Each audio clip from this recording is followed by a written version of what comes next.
Welcome to Baker City. We're sitting between the Elkhorn Mountains, the Wallowa Mountains. We're a pretty rural town.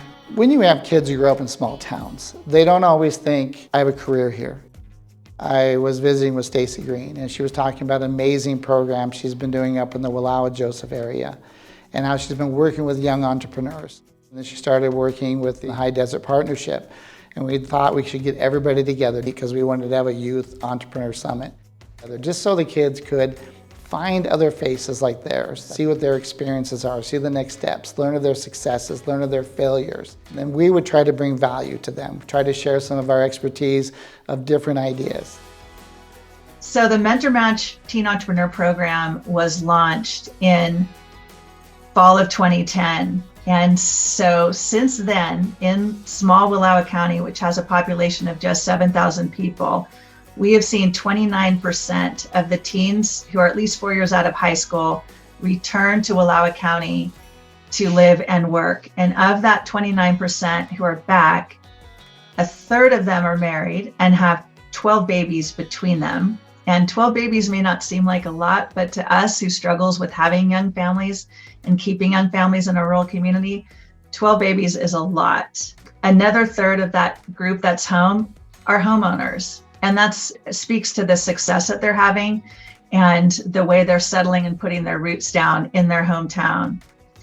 They're also volunteering in the community. So they're not just working productively in the business community, but they're also coaches and 4-H assistant leaders and on the recycling committee and serving on nonprofit boards. So they're really getting engaged in the community in a way that we really hope they would when we set out to introduce more teens to entrepreneurship and the business skills that entrepreneurs need to grow and thrive.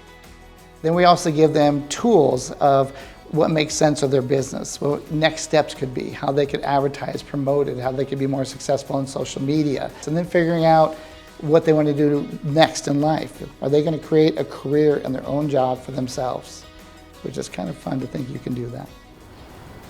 I'm Harley Stein, and I Guest Boutique in custom leather and jewelry products, and I started the Mentor Match last fall. One of my successes was definitely the Christmas bazaar last year because I made $800 in one day. Another success was learning that I can sell all my stuff on social media. I could just post it online and go do other things and it teaches you how to use your time a lot better, and I definitely use my time a lot better now.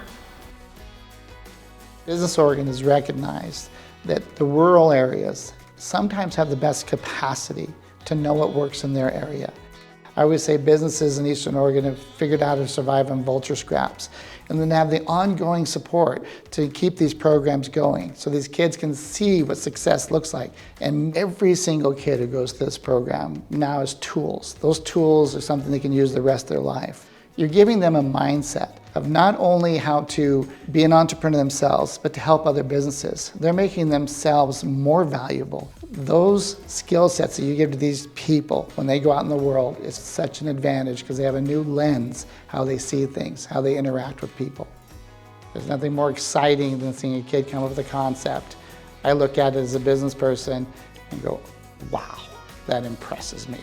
I can't wait to help them figure out ways to move this forward. Churchill School. It is definitely the definition of entrepreneurship. The experience the kids have when they walk through that place and they get the tour to see the things, see one somebody restored, is something they now made a vibrant center for art, for interpretation, from artists in residency to welders, to a place where bands come and play, to a hostel where bikers and other people can spend the night, to a high-end Airbnb. The owners love to make sure that children and youths are exposed to the art, to the music, to the creative things for free if possible. And the community supports that and helps them be able to have that experience. There's nothing better than seeing a young person who doesn't see themselves as valuable, doesn't see themselves as worthy to move forward with their dreams, their aspirations, to now be in a position to where they're valuable, they're worthy, and confident. It changes their ability to interact with the world. They can go anywhere and have a different conversation from a point of pride, self-respect, and value.